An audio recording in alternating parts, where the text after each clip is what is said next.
Welcome to the Celtic Way Morning Briefing Live. I'm Tony Haggerty, Haggerty10 Twitter handle, and I'm joined by Sean Martin at Sean Martin TCW. Sean, it's 2 days after Celtic and Ange reached the first domestic cup final of the season. You were there, you were covering it for the Celtic Way. First time at Hampden covering a semi-final. How was it, Sean? It was good. It was an interesting game, despite the fact there was only one goal in it.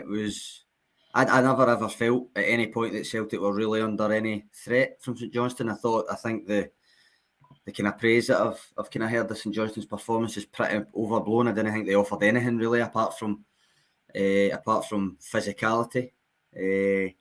As I said in my post-match thing, there's a difference between playing hard and playing well, and I don't think St Johnstone played well. I think Celtic, Jota especially, played really well. I think individually there was a few Celtic players played well. Overall, not the best performance that you'll see from Celtic this season, but as you said off air, the main thing is it was a semi-final and they're now in the final.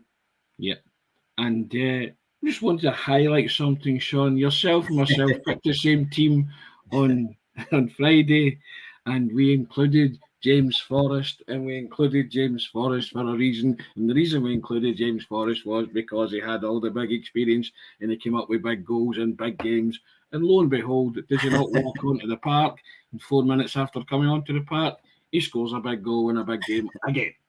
We'll wrap up this broadcast now. All right, guys, thanks for joining. Magic. He just did what a big game player does, doesn't he, Sean? It did, and it was a wee double dunter for me as well, because I think if you remember, I predicted 1-0 as well. I was coming to that as well. Wish I'd backed it, Forrest and 1-0. That'd have been some odds, but I did. It's I've said a few times, even when he was injured, that I still consider him the first choice right winger when everybody's fit and firing. Abada's downturn form notwithstanding, I still think Forrest is the main man out wide right, and it's good. It's good to have him back as well. Ange Postecoglou will be delighted to have him as an option. A lot of fixtures coming up. It's getting to that, not that it's ever really not fixture congestion for Celtic, but it's getting to that stage of the year as well where there's going to be game after game. So Abada still will get his game time, even if you think Forrest is now back in the starting 11 reckoning. But crucially, and I said this again in my post-match thing, and I've been battering on about it for months now, crucially, he had people on the bench to come on and liven it up when the plan A wasn't really working to the extent that they hadn't scored. Now, can you pick a better guy to come on when you look at the bench than James Forrest? That we both think he should have started, but ultimately he was a difference maker for him off the bench. So, yeah. Now, here's a few comments coming in, Sean. You and Boy Martin, it's a beautiful Monday. Get a big smile on my face. It's great being a Celtic fan. Simon Thomas comes in the back of yours, Sean, saying St Johnstone are a good defensive team, but they're relying on opposition to make mistakes to score. Celtic never under any threat. Yeah. David Bradley, hi panel. Hello to yourself, David Regler. Edward Diver comes in. Hail, peeps. Yes, same to yourself, Edward. And Tim Anon comes in and says, Saturday exercise, a few goals from last year. Topping it off, my wee guy got Callum jersey at the end. Great podcast, guys. That's very kind. Thanks very much. And well done to your boy for getting Callum's jersey. I'm sure that will have made his weekend. You know, I think it did put a lot of smiles on a lot of faces, Sean. And it also showed that Celtic can mix it up in whatever way you're going to play against them. They can find a way to break you down, and they will find a way to break you down. Thought Jota was outstanding again. And, you know, so here's Frank coming in. A hard-fought victory against a team who just didn't want to play any kind of proper football, but once again, when we don't get that early goal, it's only ever a toil with a few really good goal chances. I thought that myself, but I always thought there were an element and measure of control there, Sean, that they never looked under any threat. I think if there was going to be a St Johnstone goal, it would have probably been the result of a Celtic mistake more than St Johnstone player. Probably Joe Hart. He'd be the one you would look at on Saturday. He never had his best of games. Made a couple of saves when they did throw in a couple of long range shots, but nothing spectacular that you wouldn't expect him to save. And then obviously the dawdling, which is the antithesis of his rush of blood to the head against Dundee. It was 2 lackadaisical on Saturday. Given whoever, it was at 45,000 Celtic fans, whatever it was, collective heart attacks at the one time trying to dawdle too much on that ball. But And apart from that, there wasn't any threat from St Johnstone, I didn't think. Now, Sean, the big question now is Celtic. They cannot underestimate Hibs in any shape or form in this final. Mm-hmm. Hibs did a number on Rangers yesterday, as all everybody saw, and so now Celtic get the chance, and they get a chance for Ange's team to become winners straight away. Few would have predicted that when he took over in June, July, but he's fashioned a team there, and they've got a chance to win the first silverware of the season. And Ange himself has been banging out on about the fact that they've not achieved anything yet. They've got a chance to achieve something 6 days before Christmas. Well, that's the thing, and I think as much as he wouldn't have said it publicly, because it would be remiss of him to do it, but he would have been thinking himself, like, the League Cup is an early competition. Yep. And he would have been maybe not necessarily using a trophy as a barometer, because he's not really necessarily about that part, if you know what I mean. But he would have probably been thinking himself that is an early chance to certainly, if there are any doubters, to get them back, to get them on board. But he said himself he's absolutely delighted with the support that he's received, because in his opinion he's not actually deserved it yet. Yep. That's a tangible reward for the efforts that he's put in so far, and the players. Can they get the job done, Sean, now? Can they go and do it? Why not? I mean, they've already beat Hibs this season, and I think yourself says the first half against Hibs was arguably up there with the best football they've played. Obviously, Tom Rogic, in particular, in that first half was unplayable. You'd imagine he'll be well back by that time. I mean, they will be the favourites, and they will rightly be the favourites. But as you said, you can't underestimate Hibs. And unlike St Johnstone, Hibs will look to pose a threat, and they will be equipped to attack in a way that St Johnstone never were. Now, Ewan Boy Martin comes in again and says the 67-minute tribute to Bertie was fantastic, which gave our players a boost to go and win the game. Totally agree. Simon Thomas comes in, says, I also like the tactical change in the second half, Callum attacking and Turnbull supporting the midfield. Yep. And Les says, we need to hope Forrest stays fit, but it's great to finally start to have some options coming off the bench. Hail from Aussie. Yep, we've been speaking about that, the options. Plenty of crosses on Saturday, Tony, you must have been chuffed. Yes, I was chuffed, but I'd rather see them convert them. But yeah, Jota, we touched on Jota, and Michael Quinn comes in and says, I just keep playing that Ravona. It was a tremendous piece of skill, wasn't it? Yeah. And Nick comes in the back of that and says, Jota certainly man in the match. When we're up against 8 or 9 defenders, they just can't completely stifle all the front three. And it was this occasion that Kyogo and Abada were understandably very quiet. Yep, indeed. I agree that Jota stepped up to the plate. It just wasn't happening for Kyogo or Abada, but that's the nature of football, isn't it? It will happen for them other games. Sometimes it won't, and Saturday was one of those occasions, Sean. Jota, what more can you say about him? And he did, as he has done a few times this season. I always go back to that Dundee United game when he was just in the door, and I know they drew. They didn't get the win, but he was just in the door, and it was him that the players were looking to do it and giving him the ball every opportunity. He was demanding it every opportunity. He's done that pretty much every game since, and he'd done it at Hampden from the get-go. Basically, he was the one wanting to stamp his authority on the game, which he did. And I agree with Frank. I think he was certainly man of the match. And I don't know if I would lump Abada and Kyogo together, because I think Kyogo, it wasn't happening for him in the sense that he never got clear-cut chances, but he did have a decent game in terms of the tone setting, and other strikers would have gave up with their runs before he did. And you remember, it was him pressurising the keeper that led to the poor clearance, that led to the goal and stuff like that. Abada, however, he was non-existent on the right, I thought. Tell you what did happen with Kyogo, there's that brilliant shot of him with the pyro behind him. Yes. Right. One of the photos of the season, that, and I'm sure that'll be used a few times between now and the end of the season. And Tim Anon comes back in and says, been really impressed with Juranovic, very good footballer, makes good decisions and steps into midfield, giving us the extra man. Couldn't agree more. I'm really been impressed with Juranovic as well, and considering the fact that he's been playing out of position. But I've said before, he looks every inch an international footballer. When you get international footballers in your team, Sean, you're going to have a good team. I think he's been doing well at left back. I think he done fine on Saturday. I don't think it was his best game or anything, but I think he kept the play ticking over. As he said there, he comes in the middle. He drifts in field a wee bit, and you can see he used to be a midfielder. You can tell by the way that he takes care of the ball. He he likes to link up with Jota as well. I still think you miss something from him when he's at left back because it's his unnatural side. I'd be intrigued to see how he does it right back, but obviously the way that Ralston's playing, that might not happen for a while. Yeah, and Michael Quinn saying his team can win that trophy, it will breed huge confidence. Then the transfer window starts 10 days later. Yep, again, things that we've been touching on. It's important for Celtic to win that trophy now, isn't it, Sean? As you say, that will just give them the confidence surge. It will give Ange his first major piece of silverware, and and he wants to turn them into serial winners. That's why I said he's here. I mean, as I said about the Forrest coming off the bench, whether it's Forrest or not was really irrelevant. Just a player of that quality to come off the bench was essential, proved to be essential again.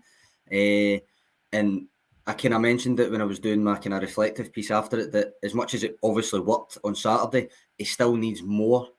And thankfully, January's just weeks away now. There could be a trophy in the cabinet by then. And you would think that if he's went and won a trophy, you would hope it would be to strengthen his hand to say, right, I want this and that and this in January, rather than the board sitting back and going, well, you've already won a trophy with who you've got. So that's not the attitude you want to see. So if he comes in with a trophy, I think it strengthens his hand to say, I want him, and I want him. Yeah. Mark Dow comes in. Jota turned it for me when James Forrest is fully match fit. What a combination we have. Jota, Turnbull and Forrest. Agree with that. Anthony Patrick Allen, regular contributor, comes in and says Carter Vickers needs signed solid player. Yep. I don't think any Celtic supporters would disagree with that. And Simon Thomas makes a good point here. McCarthy also looks ready. Apart from the stray pass, he looked determined to track back. Definitely increased his off the ball work, which Ange loves. He doesn't want his players stopping. I actually thought that was McCarthy's best shown in a Celtic jersey since he's been here, Sean. I don't know if you agree, but I thought his wee cameo was pretty good. What I would say about McCarthy is, I ended up giving him a 6, even though he came on for 13 minutes or something like that. It was I wouldn't usually 6 is what you start with. So usually I wouldn't have done that, but I felt it needed to be recognised that he did do his job well. I thought Beaton had a good game before that, and obviously he had to move back to centre half, which meant McCarthy came on. But I actually think, the last 15 minutes is probably the type of game that suits McCarthy anyway. He wasn't really asked to look for progressive passes or anything. He was asked to shore it up, make sure that they don't get through the middle with any real ease, which he did, and he did it well. I think I agree with you. I think although it's a small sample size, still I think that is the best he's looked in a Celtic jersey. Unfortunately, obviously, I'm still looking for more from him as it goes on. Same with what I've said about Giakoumakis before, that it's all well and good your most effective moments being coming on to help the team see out a game. But when you get the reputation of Giakoumakis last year in the Eredivisie or James McCarthy over the last few years in England, you do want more than that. But it's a good start. It is a good start. It's hopefully a positive turn. Frank Brennan comes back in, but when we are nearly always faced with 8-9 defenders, McGregor and Turnbull must get forward more to help the front three and pull and turn these 8-9 defenders out of position, create space. And Les comes in. Here we go. I'd love to see Martin Boyle link up alongside Kyogo and Jota. That's maybe one for that. David Bradley agrees with that. And Anthony Patrick Aitken gives me another doing for calling him Anthony Patrick Allen. So Aitken, like feed the bear, Roy Aitken, Tony, not Allen. I'll get that right one day. Anthony Patrick Aitken, I promise. How you doing? I hope you're well. Lots of opinions coming in, Sean, but most of them pretty pleased with the fact that Celtic got to the final by hook or by crook against a stubborn team. You said they were physical, and lots of people saying they weren't really out to play, but that's fair enough. That's all down to opinion. But Celtic, the end justifies the means. You get to the final because nobody will remember the semi-final. It'll be packed away and an unforgettable draw. But as long as you get to the final, that's all that matters in these occasions, isn't it, Sean? It is. I still don't think Celtic were poor. I just think that it was one of those games, and a couple have mentioned it. I think it was Frank in the comments mentioned about the early goal again. I agree. If they got the early goal when Jota was really taking it to them in the opening minutes, then it could have been a few. They didn't get it. They did toil sometimes to create clear-cut chances, but I still think they were under no real danger, and it was never a Livy Almondvale feel to me. Yeah. There was never a danger of that, I didn't think. And as I say, I think St Johnstone were only really likely to score due to a Celtic blunder rather than their own creativity. There's also the suppose the elephant in the room of the referee's performance. If you don't know if you want to get into that though, because it might take another 20 minutes. But very true. But I think now, Sean, that Celtic now have to, if there is a time to be clinical and ruthless and just be solidly professional and concentrate on the job in hand and focus, it's now. Critical period coming up between now and Christmas and the New Year fixture against Rangers. But if they really want to capitalise on any kind of slip-ups that might happen with Rangers at all, but this is a time to kind of, screw the nut, and turn the screw, if you want to put it that way, because they are still 4 points behind in the league, but that could change, couldn't it, pretty easily? And you can affect that change by winning in January, and winning the trophy, just give you that surge of confidence coming right through the months. I agree with you. I think that is the way to look at the trophy. Obviously, a trophy is a trophy, and I don't really never buy into it's just a League Cup. It's still a trophy. You still want to win it, and I think that is important. That if they do win it, that does provide a wee bit of momentum. But you would hope even before the final that this momentum continues, because that's now 9 unbeaten. Leverkusen obviously next up, which we'll get to later in the week, to try and make it 10. Whether they do or whether they don't, domestically, there's no reason that this run can't continue anyway. And, well, frankly, it's got to keep, because they're still 4 points behind in the league. It's got to keep up. But as Ange said himself, that Celtic just need to right now run their own race, because the 4 points will close if Celtic keep winning. Yeah. And Frank Brennan, touching on your refereeing points, says let's not forget about Rooney's very nasty and deliberate assault on Welsh, and very reminiscent of that Considine one in Tierney, but thankfully not as bad. I thought that was a poor challenge, to be honest, and I wouldn't have been surprised to see him walk if he did, but he didn't. So there you go, Simon Thomas. I think it was Stockley actually that elbowed Tierney in the final, but no, I agree with him. I think it was more than just that decision, though. He had a few baffling ones, and that was including for St Johnstone as well. That their players were even looking exasperated at times with some of the decisions. Murray Davidson walking away and getting hit with a quick free kick and getting booked for it and stuff. And obviously the Kyogo incident. It was really, really poor all game, I thought, the referee. Simon Thomas comes back in. Celtic were patient, controlled and methodical, yet we've touched on that. You and Boy Martin comes in. My own negative is that I'm still not sure if Turnbull is the answer, playing as a number 10. Thought he was quiet and not doing enough.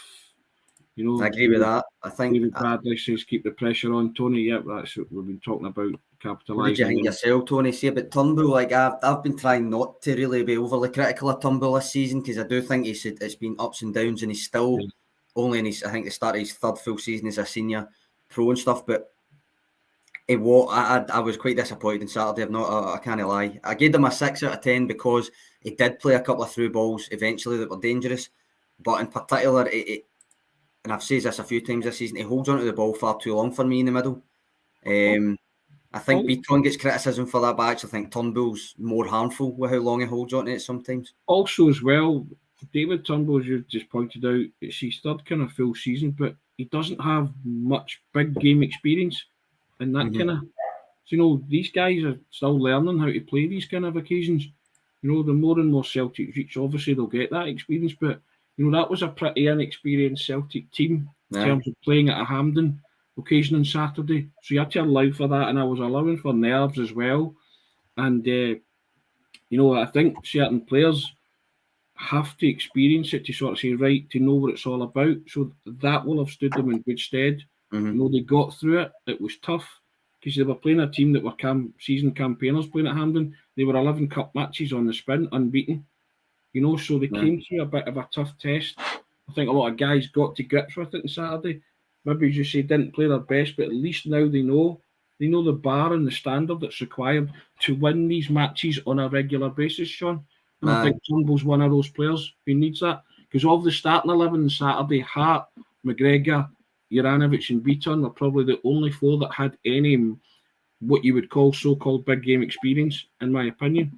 So that's 7 of your team that don't, I see what you're getting at. I think the frustrating thing with Turnbull is I think everybody would agree he's got it in him. It's just when he's going to do it in like a massive game like that. And as I say, I've tried not to be overly critical this season, and statistically he's still been effective in most games.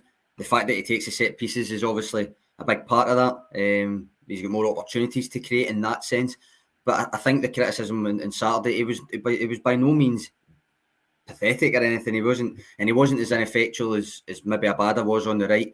But I was quite disappointed that I think he had chances to speed up the play, chances to create that he didn't necessarily even look to take sometimes. And I think it will come from. But I was disappointed that he never really took it. I think John Coyle makes a fair point here. Turnbull's a good player, but have to admit I'm expecting more from him. And I think John echoes what a lot of Celtic supporters are thinking. They just expect more from him because he does have it in his locker. That's the thing. Yeah. And some more comments coming in. Big Joe Hart is all heart and we love him. David Bradley saying Hart's a bit risky. Is that Joe Hart or your own heart, David? I know you spelt it with your own. Probably both. Probably both when he had that doddle on Saturday. I think he gave Celtic supporters cause for concern.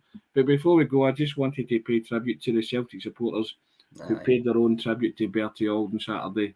Sean, wonderful display and the pyrotechnics as well, which they'll probably get into bother for. But they certainly made it an atmosphere and they brought a lot of colour to the occasion. And the tribute to Bertie was something pretty special, wasn't it? It was, and both tributes, 4 tributes, and I think it done him proud.